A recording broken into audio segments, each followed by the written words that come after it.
बातमी पुण्यामधून. पुण्यातील अनेक भागांमध्ये जोरदार पाऊस झालेला आहे, त्यामुळे पुण्यातल्या अनेक भागात पाणी साचले.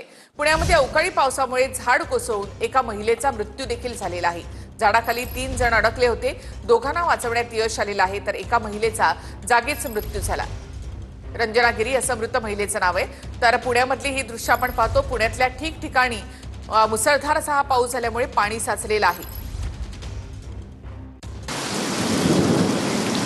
पुणे शहरातील बहुतांश भागात जोरदार पाऊस झालाय.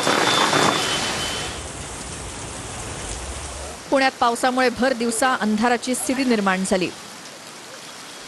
स्वारगेट, जंगली महाराज रस्ता, कात्रज, वारजे, कोथरूड, हडपसर भागात पाऊस झाला.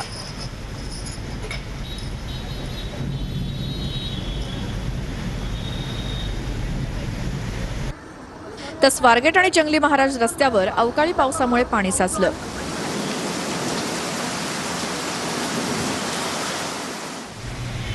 पुण्याला अवकाळी पावसाचा फटका बसल्यामुळे त्याचा परिणाम वाहतुकीवर देखील दिसून आला.